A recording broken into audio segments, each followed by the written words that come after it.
Bonjour à toutes et à tous, donc bienvenue. Ravi de vous accueillir pour cette table ronde dont la thématique concerne l'intégration des ENR, des énergies renouvelables, pour anticiper la réglementation environnementale. Nous avons donc plusieurs intervenants qui représentent différents acteurs, donc je vais vous les présenter pour justement nourrir notre réflexion. Nous avons tout d'abord Philippe Guelpa-Bonaro, vice-président en charge du climat, de l'énergie et de la réduction de la publicité pour la métropole de Lyon. Bonjour Philippe. Grégoire Beum, vous êtes directeur territorial pour GRDF. Marc Ampézy, dirigeant de Diagonal Concept, donc vous êtes plutôt urbaniste architecte dans ce registre-là, et Marine Chantrel, chargée de mission collectivité chez Enedis. Et pour ma part, Maxence Cossalter, j'aurai le plaisir d'être votre animateur aujourd'hui. Ce qu'on vous propose, si vous en êtes d'accord, c'est une trentaine de minutes d'échange avec nos participants, enfin nos intervenants, qui leur permettra de poser leurs éléments de langage, et puis après, une bonne quinzaine de minutes de questions-réponses dans la salle, ce qui permettra d'avoir l'interaction avec vous tous pour des questions qui, je le sais, seront nombreuses. Peut-être juste en préambule, ces quelques éléments de pitch un peu pour orienter notre réflexion. Donc nous sommes aujourd'hui régis par de nouvelles réglementations environnementales, de nouvelles exigences et de nouvelles contraintes pour les bâtiments. C'est dans ce contexte que quelques entreprises du bâtiment, acteurs, collectivités, œuvrent et prennent les devants pour imaginer des procédés innovants afin de réduire la consommation énergétique avec comme levier d'intégration les ENR, donc les énergies renouvelables. Voilà, il y a toutes des technologies qu'on va certainement évoquer ou parler, intégration d'énergie plurielle, solutions de stockage, autoproduction, autoconsommation, monitoring, pour mesurer et savoir si les actions que nous menons sont efficaces sur ces questions. Quoi qu'il en soit, le cercle est vertueux, il y a de nombreux projets qui sont menés et c'est ce qu'on vous propose de découvrir tout de suite aujourd'hui. Bonjour à tous les quatre. Alors, ce que je vous propose peut-être, c'est de cerner de quoi on parle, parce que c'est vrai que l'intégration des ENR, des énergies renouvelables, c'est quelque chose dont on peut entendre parler, mais ça veut dire quoi exactement, concrètement? Alors Marc, je propose de commencer avec vous, en tant qu'acteur du bâtiment. Je vous prends directement à chaud. Je suis opérationnel là, très bien. Ouais. Alors écoutez, merci de nous donner la parole. On est de modestes acteurs lyonnais du bâtiment. On est un petit peu pionniers dans le domaine des énergies renouvelables. On a expérimenté beaucoup de choses qui fonctionnent. Et je suis là pour partager aussi notre retour de terrain. Donc pour nous, l'intégration des énergies renouvelables, c'est peut-être réapprendre à construire notre relation au bâti et à la ville. C'est reconsidérer les bâtiments pas comme des unités fonctionnelles et des belles façades, mais des ensembles qui coopèrent avec leur environnement, avec la nature et avec les éléments naturels. Donc on a un énorme chantier devant nous. Et je pense qu'on peut pas, moi je pourrais pas le faire seul, donc je suis ravi qu'on soit au moins déjà 4 et puis que vous soyez tous là dans la salle, parce qu'on a de quoi faire dans les prochaines années. Et je trouve que ça va pas très très vite tout ça, alors que les solutions sont là, c'est ce que j'essaierai de mettre en avant aujourd'hui.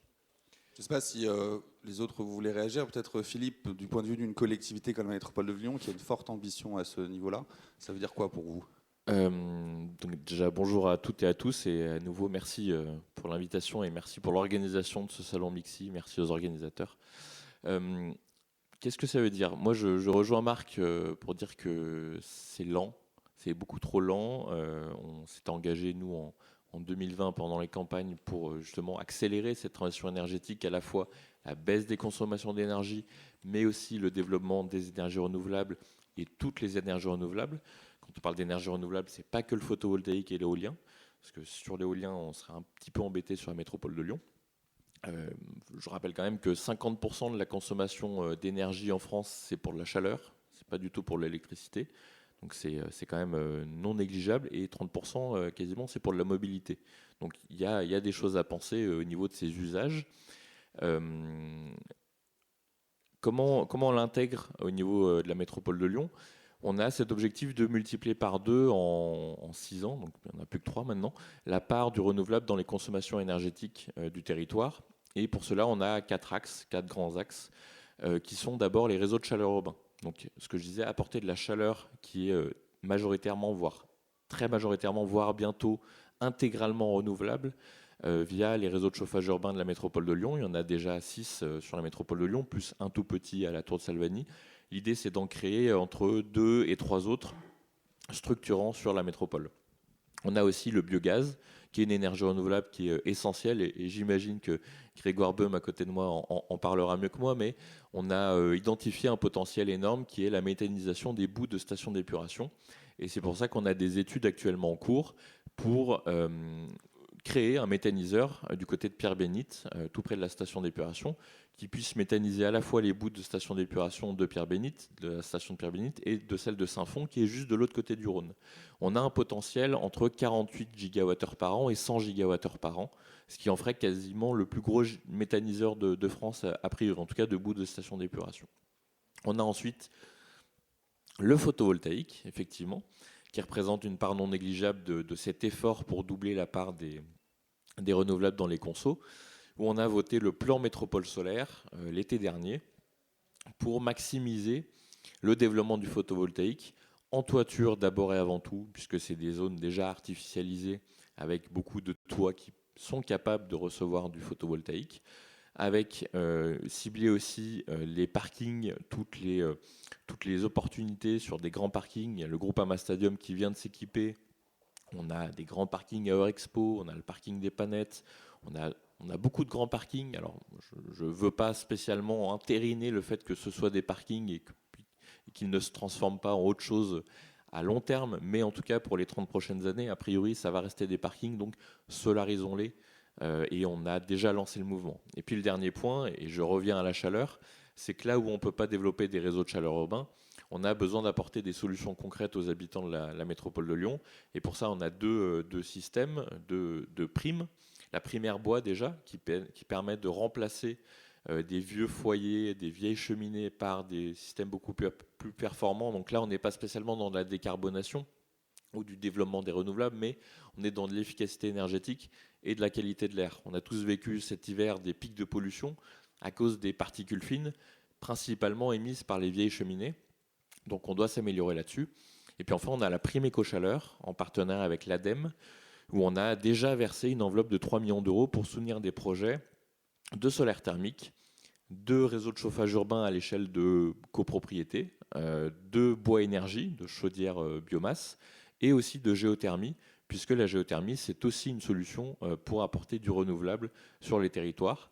Et sur notre métropole de Lyon, le lien avec les réseaux de chauffage, mais aussi de froid urbain et la géothermie, c'est justement 2 réseaux de froid urbain à Gerland et à la Part-Dieu, où on refroidit des milliers de mètres carrés de bureaux et d'équipements tertiaires avec ce système de refroidissement de réseaux de froid urbain dont on est très fier sur la métropole de Lyon et qu'on va continuer à développer. Donc on fait vraiment feu de tout bois, si je puis dire, sur ces enjeux, mais bien rappeler que les énergies renouvelables, c'est pas que le photovoltaïque et les éoliennes. D'où l'intérêt de préciser au départ de quoi est-ce qu'on parle.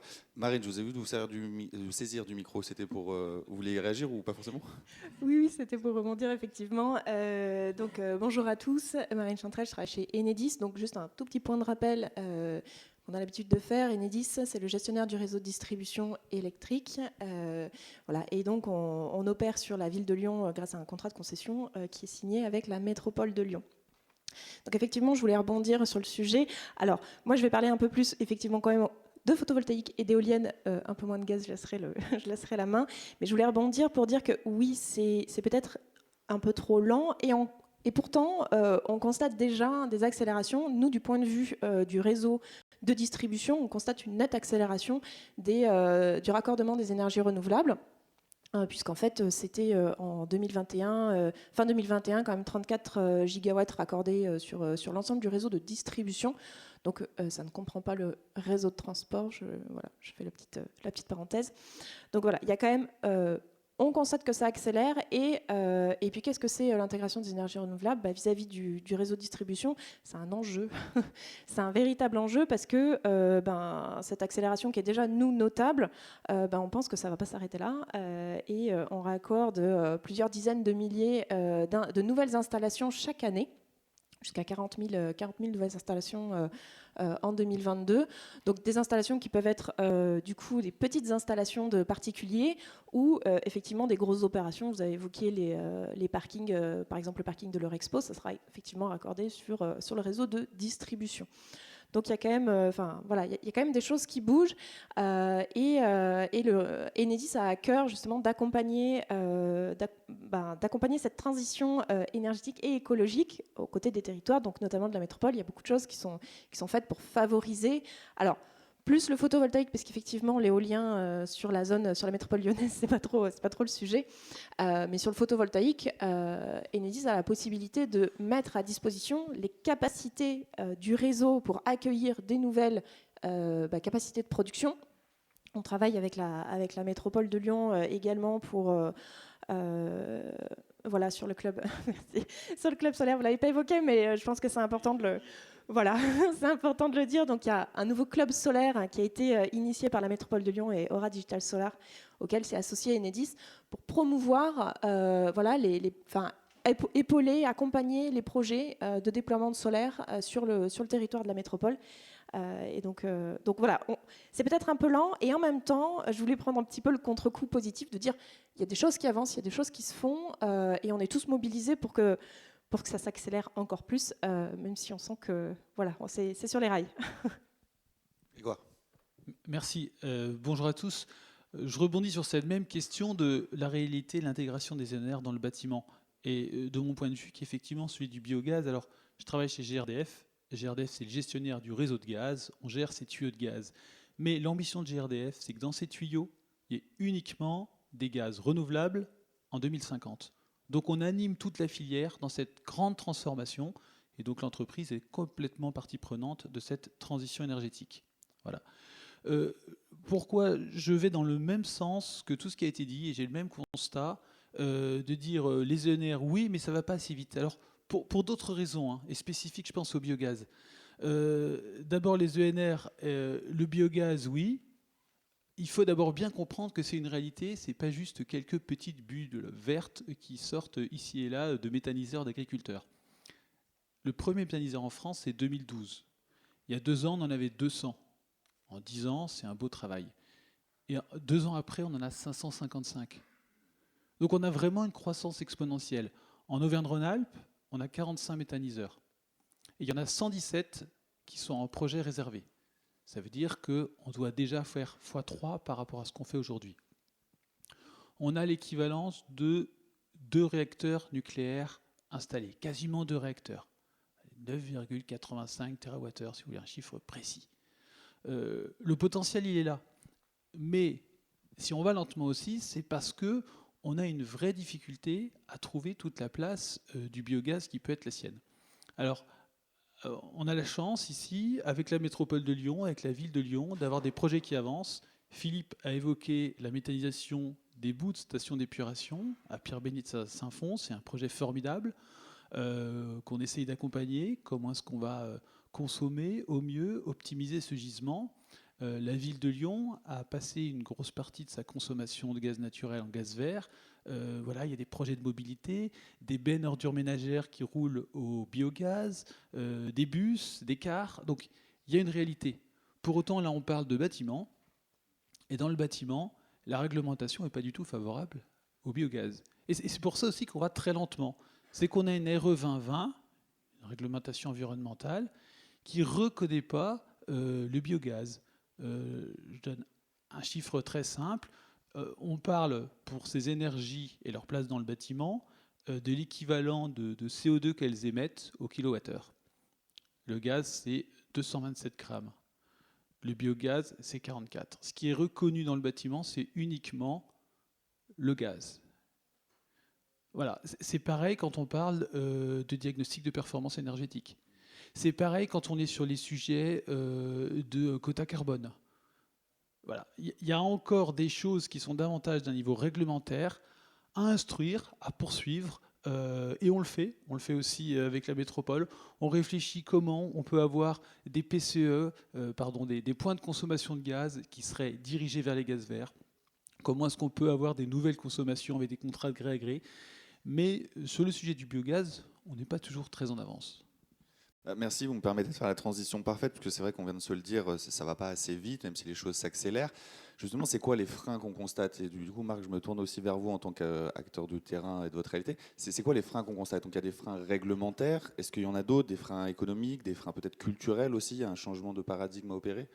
Alors, les freins réglementaires, moi la réglementation, pour tout vous dire, je m'en préoccupe plus, on essaye d'aller un peu plus vite, donc d'aller plus loin, d'expérimenter. On en tient compte, évidemment, on ne peut pas être en dehors non plus.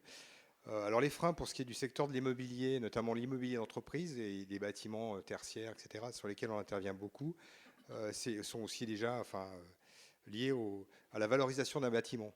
C'est très simple aujourd'hui, si vous voulez valoriser un bâtiment, vous prenez un an de loyer, vous divisez par 0,075, 7,5%, et puis s'il a un peu d'énergie renouvelable, vous divisez par 7, 8, voilà. Donc si vous voulez, c'est très simple. On ne considère pas aujourd'hui le coût global, c'est-à-dire le coût réhabilitation du bâtiment, puisque c'est notre expertise, et consommation d'énergie. Donc voilà, tant qu'on n'aura pas franchi ce cap chez les acteurs de l'immobilier, là j'ai vu que certains seront présents dans la journée, quelques-uns commencent à y être sensibles, parce que pour être très concret, les freins, ils sont en train de se lever, malheureusement grâce à la flambée des coûts énergétiques. On a des clients industriels là, qui consommaient 500 000 euros jusqu'à présent. Leur contrat arrive à échéance avec les fournisseurs d'énergie. Ils vont tripler leur montant de consommation, parce que ce n'est pas des PME, ils n'ont pas de bouclier, etc. On leur propose de décréter à hauteur de 70-80%. Donc là, on va lever les freins.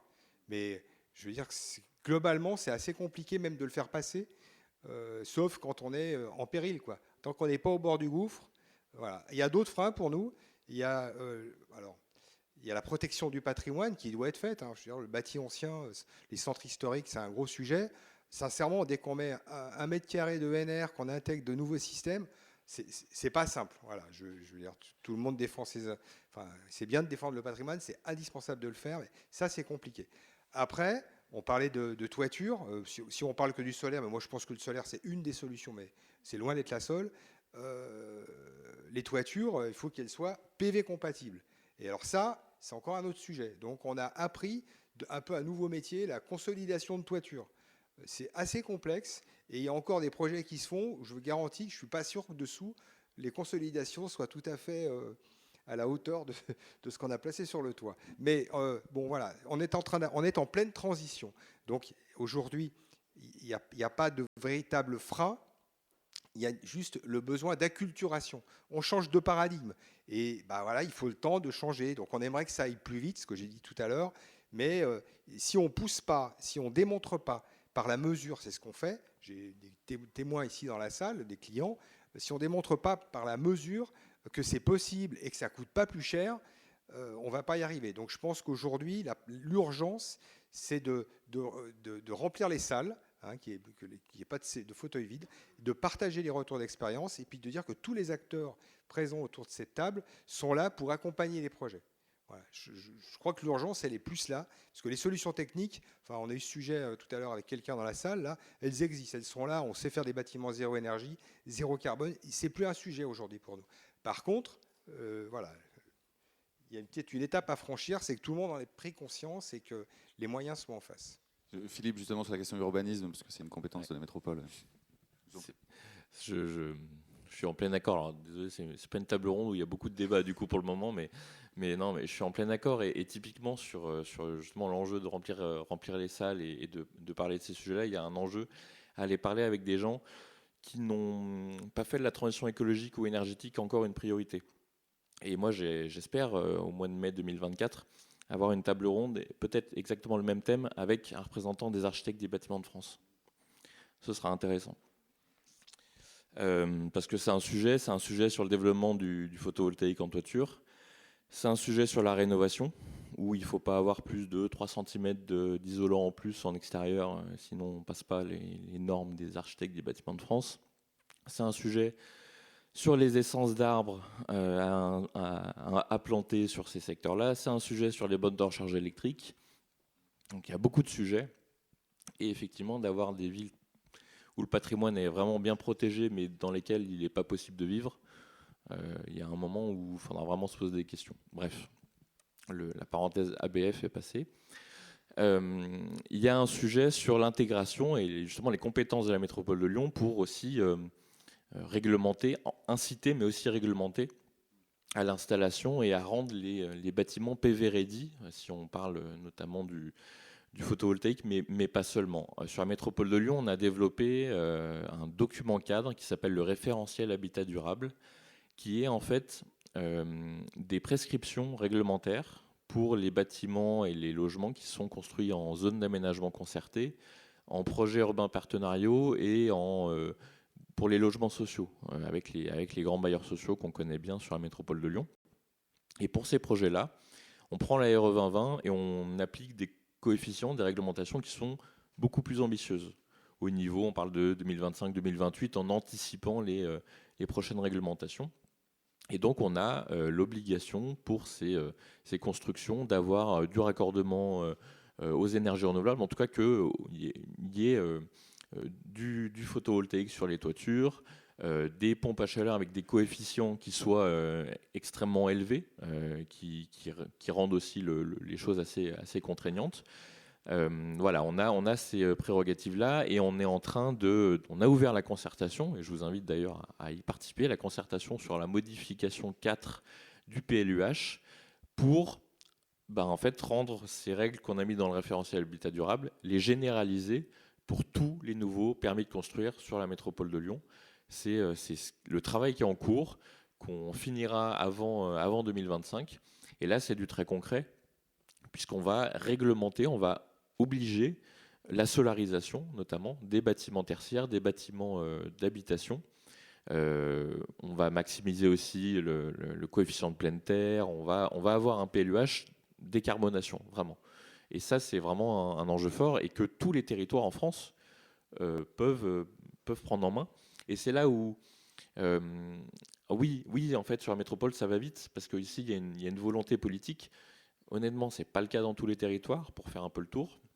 Alors, il y a des territoires qui n'ont pas forcément aussi du recul, parce que je ne dis pas que tout est fait depuis 3 ans. Il y a eu beaucoup de choses de faites dans les mandats précédents, et c'est important de le dire. Et donc, la métropole de Lyon a déjà pris de l'avance sur beaucoup de territoires en France sur tous ces sujets-là. Les économies d'énergie, Ecorénov, ça date de 2015, et le développement des énergies renouvelables. Mais on a aussi un certain nombre de territoires qui ont du mal à se mettre en route. Et mine de rien, il faut le dire quand même, un État qui a attendu de se faire taper sur les doigts sur le fait d'être le seul en Europe à ne pas avoir rempli ses objectifs de développement des énergies renouvelables pour s'y mettre, et surtout a attendu une énorme crise énergétique pour s'y mettre aussi, pour se rendre compte que notre souveraineté énergétique et économique, elle passe d'abord et avant tout par le développement des énergies renouvelables sur notre territoire en français. Du coup, Marine, je me tourne vers vous et puis après Grégoire, mais c'est vrai que pour qu'on comprenne bien quel est le rôle d'un acteur comme Enedis ou GRDF justement dans l'accompagnement des projets, dans l'accompagnement des collectivités comme la métropole ou dans le déploiement justement à grande échelle. Est-ce que vous avez des exemples aussi à nous donner ? Oui. Donc je l'évoquais un petit peu tout à l'heure effectivement sur l'accompagnement des collectivités voilà, dans les ambitions qui sont les leurs, notamment au niveau de la multiplication par 2 du solaire. Après, donc, alors, je parle pour le réseau de distribution électrique. Donc là, évidemment, on a notre rôle premier, c'est le cœur de notre activité, c'est le raccordement. Donc on a un gros enjeu à faciliter les raccordements. D'ailleurs, aujourd'hui, on essaie de diminuer nos délais de raccordement par 2, voilà, pour essayer de favoriser la dynamique. On a également un nouveau rôle qui émerge de plus en plus au niveau du réseau de distribution électrique, c'est la mise à disposition de données. Et j'en parle aussi parce que ça me permet de rebondir sur ce que disait tout à l'heure M. Campesi à propos d'un changement de paradigme. En fait, aujourd'hui, donc, l'intégration des énergies renouvelables, effectivement, c'est un enjeu, c'est une priorité à avoir, mais il faut que ça s'accompagne également des nouveaux usages et de la nouvelle manière de consommer l'énergie. Donc peut-être de faire des économies par de l'éco-rénovation, voilà, de rendre les bâtiments moins énergivores.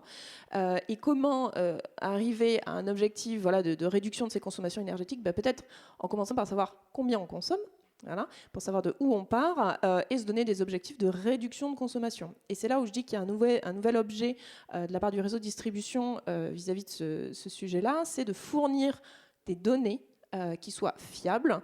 Enedis souhaite se positionner en opérateur de données de confiance. On est vraiment un tiers, on est un service public, donc tiers de confiance.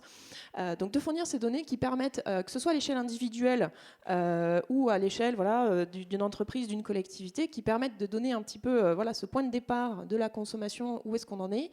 Et grâce à des actions voilà, de réduction de la consommation énergétique des bâtiments, d'arriver à réduire ces consommations, qui après, du coup, pourraient être absorbées entre guillemets par la production d'ENR intégrée, mais voilà, ça ne peut pas être séparé, l'intégration des énergies renouvelables avec la réduction de la consommation énergétique.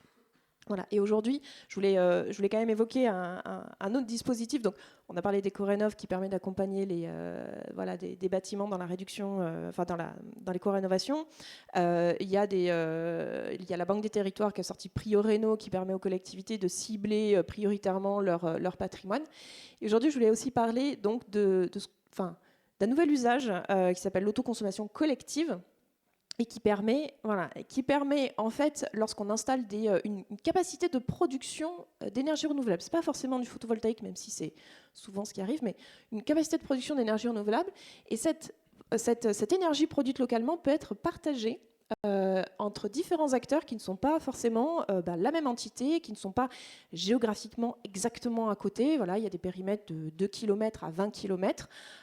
Donc aujourd'hui, l'énergie renouvelable, en plus, réglementairement, on peut la partager là où elle est produite. Et sur l'aspect réglementaire, ce qui est important, c'est que ce dispositif d'autoconsommation collective, c'est vraiment un dispositif sur lequel la réglementation évolue très vite. Tous les ans, voilà, il y a des nouveautés qui sortent pour assouplir le dispositif. Au début, c'était très contraint.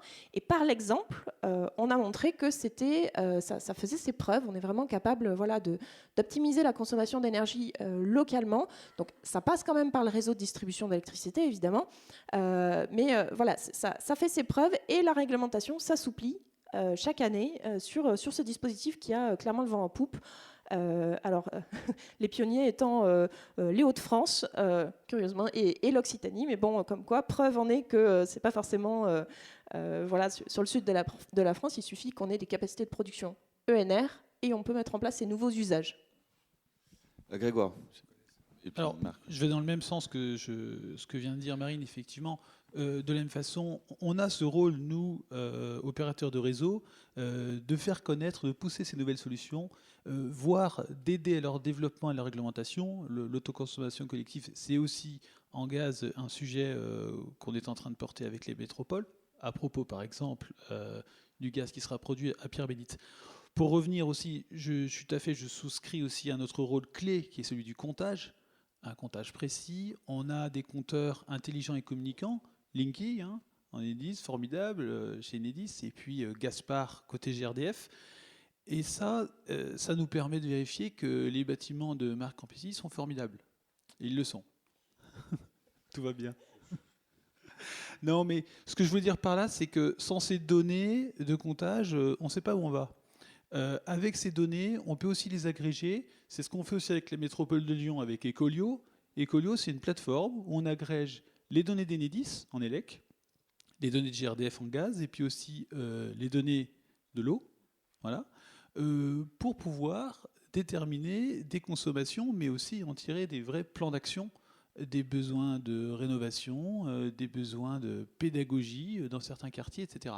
Donc c'est non seulement un garant en termes de fiabilité de la donnée, qualité d'un bâtiment, mais c'est aussi ce qui va permettre de construire des vrais plans d'action. Et ça, je pense que le comptage, c'est vraiment une clé, et ça doit rester bien sûr chez les opérateurs. Je reviens un instant sur ce qu'on disait avant sur les freins. Sur les freins, je parlais tout à l'heure effectivement de la réglementation. Oui, il y a des réglementations à faire évoluer, mais c'est aussi des choix politiques qui sont globaux. Là encore, je vais parler de distribution d'électricité, ou plutôt transport. RTE, le réseau de transport d'électricité, publie dans sa prospective 2050 un rapport où il estime qu'on a besoin d'avoir un réseau gazier performant et on a besoin d'avoir des pompes à chaleur gaz ou hybrides élec-gaz et qu'il en faudrait 4 millions sur le territoire. S'il dit ça, c'est parce qu'il y a quand même un vrai besoin, non seulement d'équilibrer, mais de bénéficier de cette complémentarité entre les énergies. Entre des énergies qui peuvent se stocker, comme le gaz, et moins facilement se stocker, comme l'élec. Donc c'est aussi dans ce choix qu'on fait, et qui est plein de bénéfices, d'aller vers des usages élec décarbonés, on a besoin d'y aller en accompagnant et en trouvant l'équilibre avec d'autres énergies, pour que, en attendant que des productions d'ENR et des productions nucléaires viennent répondre à cette demande croissante de consommation d'électricité décarbonée, eh ben, on puisse avoir une réponse et qu'on ne soit pas là à aller chercher de l'électricité carbonée à l'est de l'Europe. Donc vraiment, je pense qu'il y a vraiment une clé sur la façon de regarder globalement comment chaque énergie peut apporter sa contribution à l'édifice à la vitesse à laquelle on va. Marc, je vous ai vu réagir plusieurs fois aux différents propos, autoconsommation et aussi aux propos de Grégoire. Et après, je vous proposerai un petit tour de questions-réponses avec la salle. Mais je vous en prie, Marc. Oui, je voulais réagir. Il fallait bien qu'il y ait un peu de contradiction. Donc la démultiplication des pompes à chaleur, oui, mais bon, vous savez que les pompes à chaleur, elles contiennent des gaz à effet de serre qui sont un peu redoutables, quoi. Donc quand je vous dis il faut être sur le coup d'après, il faut être un peu en approche systémique, quoi. C'est bien de dire on réduit les consommations avec une pompe à chaleur, mais si c'est pour repousser le sujet un peu plus loin, c'est pas très utile. Je vous rappelle quand même qu'à Lyon, on fabrique des pompes à chaleur sans gaz à effet de serre. Enfin, il faut quand même le savoir, hein, qui fonctionnent, qui sont prévus pour fonctionner en pleine période de canicule jusqu'à 55 degrés. Donc il faut peut-être aussi encourager ces acteurs qui vont chercher de l'aide auprès de l'État parce que personne ne les aide localement. Donc c'est une petite pique au passage. Mais voilà, les pompes à chaleur, c'est une solution. Mais là aussi, il y a un changement de paradigme. Il ne faut pas non plus repousser le problème un peu plus loin. Autre chose, les ENR, c'est super, il n'y a pas de problème. Monitorer, c'est super, on le fait, c'est génial et ça a une vraie valeur ajoutée. Par contre, il ne faut pas oublier les usagers dans l'histoire. Et puis, les usagers, ils ont un rôle à jouer. Donc, il est hyper important de leur dire qu'est-ce que leur apportent les ENR, ce qu'ils veulent. Enfin, un usager dans un bureau, dans un espace de travail, dans un bâtiment public, il veut être bien, quoi. Enfin, avoir de bonnes relations sociales, dans un bon cadre de travail, et puis pas crever de chaud en été, pas avoir une température à 19 degrés en hiver ou 18 encore, sans tenir compte de l'hygrométrie et tous ces sujets-là. Donc, il a envie que l'ENR, ça ne soit pas punitif. Hein. Donc c'est aussi, il faut peut-être quand même mobiliser un peu les acteurs.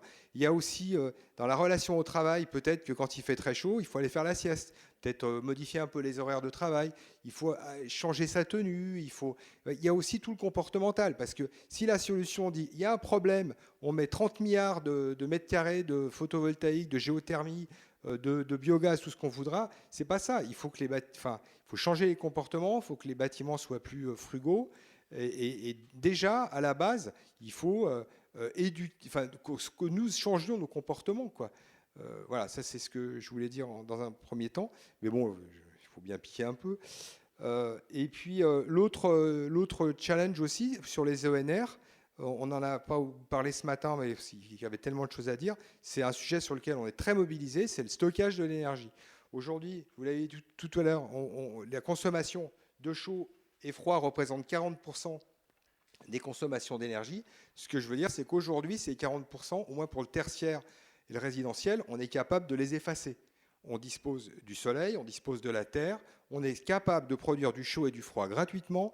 On sait stocker du chaud, on sait stocker du froid. Voilà, je ne veux pas faire l'étalage des solutions techniques, mais les solutions existent aujourd'hui, donc c'est de bon augure pour l'avenir.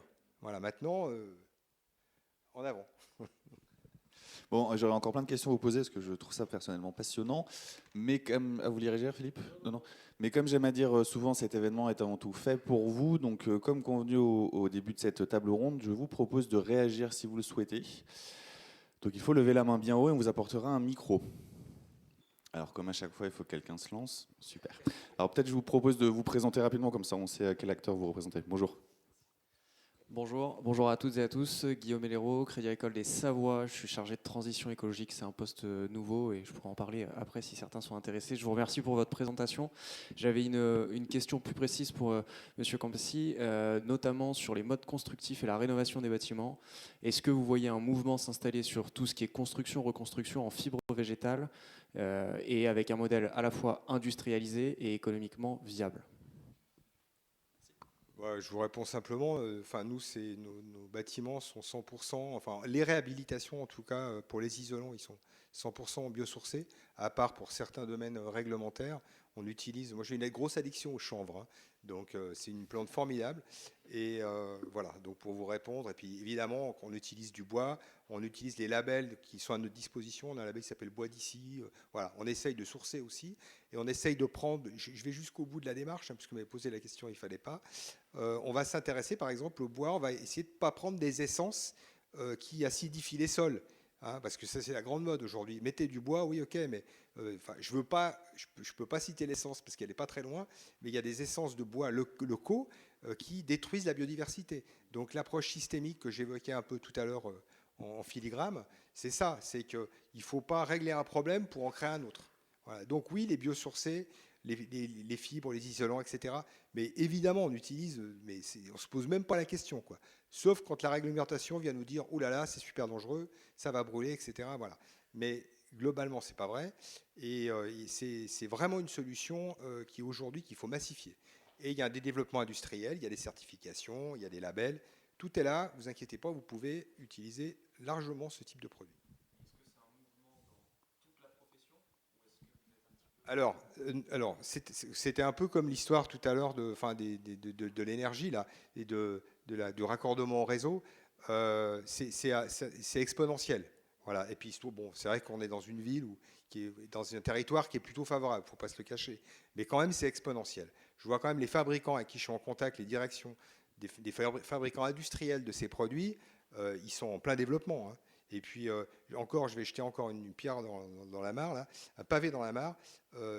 C'est pas parce que le produit il est fabriqué à 300 km qu'il ne faut pas le prendre. Il faut aider ces industriels.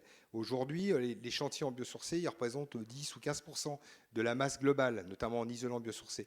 Si on dit on ne prend pas ce produit parce qu'il est fabriqué à 300 km, on fait une grosse erreur. On ne raisonne pas, on ne se projette pas dans le temps. Il faut aider cette filière à se développer, à revenir s'implanter localement, etc. Donc il faut aider les filières émergentes liées au biosourcé. Voilà. Et puis pensée systémique. Philippe ? Juste en complément, j'adhère totalement, et c'est aussi l'objectif du référentiel habitat durable et de ce qu'on souhaite mettre aussi dans le PLUH. Il y a des obligations d'atteinte de niveau de matériaux biosourcés ou géosourcés pour les réhabilitations, les isolations ou les nouvelles constructions dans le référentiel habitat durable. Et on se rejoint totalement, et il y aura Emeline Baum tout à l'heure qui témoignera aussi en plénière. L'accompagnement des filières, il est vraiment essentiel parce que tout ne peut pas passer par réglementation. Il y a vraiment un travail politique global à faire au niveau de toutes les couches du millefeuille administratif qu'il faudrait le faire. Ce n'est pas complètement le cas non plus, mais on veut aussi montrer l'exemple et accompagner ces filières. Ouais. Mais on voit, il y a un mouvement qui a besoin d'être entretenu, parce que ça pourrait vite se tarir s'il y a moins de soutien politique sur ce sujet-là. C'est un mouvement qui a besoin d'être alimenté en énergie positive et continuer sur cette bonne pente. Réaction, oui, bonjour. Bonjour, merci pour toutes ces interventions très intéressantes. Moi, je m'appelle Mathieu Adno, je suis étudiant en master de chimie et je suis aussi en stage dans une boîte qui est à Clermont-Ferrand, qui s'appelle Exotic Systems. Et là, j'ai une question qui est plus sur l'aspect réglementaire. J'ai assisté à une conférence qui était un peu autour des rapports du GIEC. Et moi, je m'interroge sur à quel point est-ce que vous sentez que la réglementation environnementale actuelle et future est dans une bonne anticipation des scénarios du GIEC, dans les scénarios 4.5, 6.5, ce genre de choses. Et est-ce que vous avez le sentiment que la réglementation vous permet de vous aligner avec des objectifs ambitieux, en fait, on va dire de transition environnementale, ou est-ce que vous pensez qu'il y a quand même un peu une période tampon là, qui va arriver, où justement l'alignement des étoiles n'est pas encore parfait, ou des planètes ? C'est une très bonne question. Comment dire ? Alors, pour être tout à fait franc, je pense que les réglementations actuelles, et notamment la loi d'accélération ENR, est insuffisante sur la nécessité de déploiement des énergies renouvelables. Mais bon, d'une part, c'est déjà ça.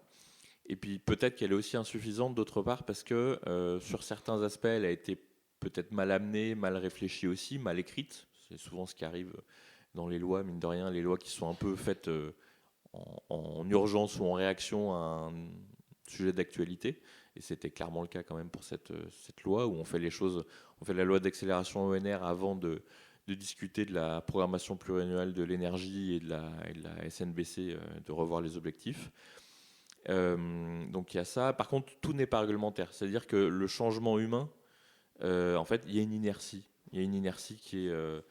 c'est triste, hein, c'est humain. En fait, c'est pas parce qu'il y a des choses qui sont écrites dans la loi que hop, tout va se faire tout de suite. Il y a des filières économiques qui doivent se structurer. Il y a des habitudes qui doivent changer. Et ça, on est vraiment dans du psychosocial basique où, en fait, le changement, ça fait peur, ça interroge. On ne veut pas forcément être le premier parce qu'il y a des risques, on risque d'essuyer les plâtres. Donc, on attend qu'il y en ait d'autres qui y aillent et qui se vautrent éventuellement, ou on attend que d'autres y aillent et qu'on constate que ça marche. Donc, ce facteur humain, j'emploie pas le mot PFH, mais quand même, on est quand même pas loin de ça. Il est inhérent à notre société organisée et notre rôle politique, enfin en tout cas le rôle que je m'attribue en tant que vice-président à la métropole de Lyon et faisant partie d'un mouvement politique national, c'est de tirer au maximum, de tirer vers une direction tout en sachant qu'il y a une inertie. Et je ne vais peut-être pas être le seul à répondre là-dessus. Oui. Grégoire et peut-être Marine. Non, Grégoire, allez-y, je vous en prie. Merci. Effectivement, on a beaucoup parlé au départ solutions techniques, énergie, etc. Marc, le premier, a dit attention, le facteur humain, c'est quand même aussi considérable et c'est au cœur de tout. Philippe, tu le dis aussi. Et effectivement, on a eu quelque chose qui est assez intéressant avec la crise des énergies forte en 2022-2023 et la hausse des prix des énergies. On constate que sur l'année 2022, les ménages en moyenne ont baissé leur consommation de gaz de quasiment 9%. Pour autant, ils sont pas forcément... je veux dire, ces 9% auraient pu avoir lieu il y a 2 ans, il y a 3 ans, il y a 5 ans. Il y a eu un déclencheur, en l'occurrence, qui a été le facteur prix. Donc ça veut dire que c'est possible, parce qu'aujourd'hui, on ne voit pas non plus de retour franc à une surconsommation qui pouvait être appelée comme ça auparavant. De la même façon, en octobre 2022, GRDF a ciblé 500 000 clients qui étaient en surconsommation, a priori, de 15% au plus. Surconsommation, finalement, par rapport à leur surface, le nombre de personnes dans le logement, etc., et par rapport à des moyennes. Et ils ont été joints. Il y a eu un taux de retour supérieur à l'attendu, et on a fait diminuer en moyenne cette cible de 15%, 14,5% de leur consommation. Donc là aussi, l'accompagnement, la pédagogie, il va en falloir, et c'est sans fin. De la même façon que il faut avancer, faire comprendre l'économie circulaire du biogaz, etc. Faire comprendre, comme dit Marc, qu'un bâtiment peut se suffire à lui-même pour sa consommation de chaleur et de froid. Enfin, on a tous, je pense, des arguments qui sont importants à faire valoir, mais c'est un travail de très très longue haleine que de faire changer les mentalités et les comportements. Et c'est la clé.